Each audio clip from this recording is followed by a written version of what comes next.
Poupar para quê? O Serbase responde hoje, atende aqui uma dúvida do Rony. Ele não coloca o sobrenome dele, mas ele está perguntando como direcionar os investimentos dele. Olha a pergunta aqui. Devo priorizar 100% da poupança para constituir uma reserva de emergência ou devo dividir a poupança em reserva de emergência, aposentadoria e planos de médio prazo? Bom, Rony, existe uma técnica que eu trabalho nos meus livros e no curso de Inteligência Financeira, que é de separar o seu planejamento em etapas ou fases.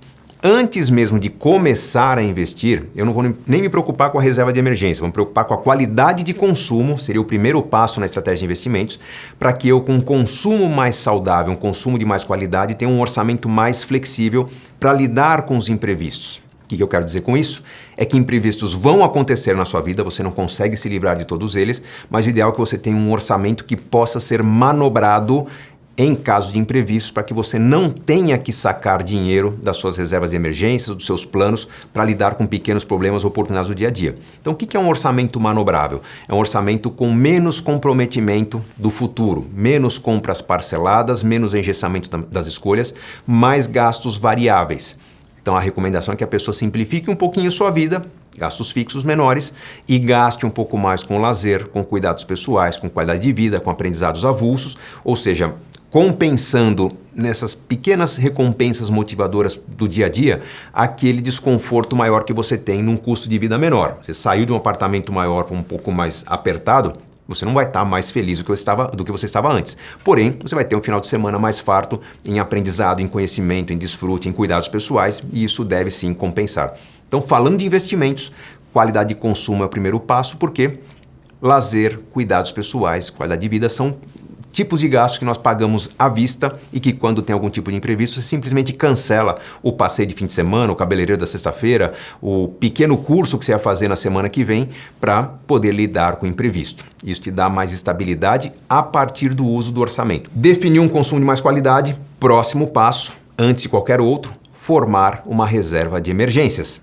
O que é uma reserva de emergência? É um valor que vai estar separado em investimentos sem risco, investimentos conservadores, com liquidez, ou seja, solicitou para o banco, tem que estar na sua conta até no dia seguinte, para você lidar com os imprevistos. Quanto mais engessado o seu orçamento, quanto menos gastos variáveis você conseguiu ter no orçamento, maior deve ser a reserva de emergências. Então, a pessoa que tem um orçamento bem leve, tem um custo de vida muito baixo, que divide moradia, que está morando com os pais ainda, talvez possa ter apenas um mês do seu consumo regular em reserva de emergências. Uma pessoa que tem um custo de vida mais elevado, que tem um orçamento mais engessado, vai precisar ter talvez 3, 4 meses do seu consumo mensal, do seu gasto mensal, alocados a uma reserva de emergência. Então, a pessoa que gasta R$2.000 por mês teria que ter uma reserva de emergências de R$8.000, talvez até R$10.000, para lidar com grandes imprevistos, grandes oportunidades. Quando eu falo oportunidade, por exemplo, você pagar 5, 6 meses de academia de uma vez à vista para conseguir um desconto de 20%, e com isso você vai recompor a sua reserva de emergências ao longo de 5, 6 meses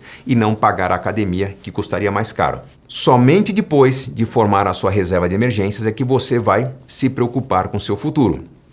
Aí viria um plano de previdência ou um plano para a previdência. Um plano de previdência é um produto padronizado, um produto bem estruturado, um consultor de previdência vai ajudar a montar, fazer os cálculos para você e que vai mostrar para você onde você vai chegar daqui a 10, 15, 20, 30 anos com um esforço regular.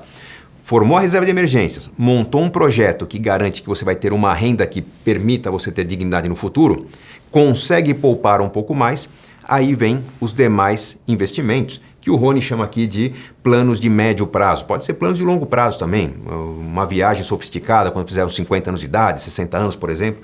Normalmente, o meu investimento o investimento da reserva de emergência vai ser um investimento conservador, com alta liquidez. Os meus investimentos no meu plano para aposentadoria ou previdência vão ter uma carteira mista, mas até os investimentos mais conservadores vão ter menos liquidez para eu ter mais rentabilidade. CDBs com vencimento em 2 anos, com uma rentabilidade um pouco mais robusta. E os meus investimentos, que não são para preservar o presente nem para preservar o futuro, ou seja, para alcançar planos de médio prazo, vão ser de risco maior. Ou seja, eu posso investir em ações, posso investir em imóveis, investir em leilões, em alguma coisa que me traga uma rentabilidade diferenciada, que permita antecipar meus planos, se possível, mas que também sejam planos que não se tornem inviáveis caso tenham que ser atrasados um pouco. Então, eu vou assumir uma carteira de maior risco quando tiver mais liberdade nessa concretização de planos. Por exemplo, quando eu juntar 100 mil reais, vou fazer uma grande viagem. É diferente de vou juntar 30 mil reais para assistir a próxima Copa do Mundo ou Olimpíada. Data conhecida, menos risco, mais conservadorismo. Enfim, essas estratégias que combinam segregação dos investimentos, alocação dos ativos de acordo com o prazo e risco que eu posso assumir, compõem as estratégias que a gente trabalha no curso Inteligência Financeira, que, se você vier a conhecer um dia, tenho certeza, vai mudar a sua vida. Espero ter ajudado o Rony e todos aqueles que têm alguma preocupação de como distribuir seus investimentos, que vocês façam bons investimentos ao longo da vida. Sucesso em suas escolhas!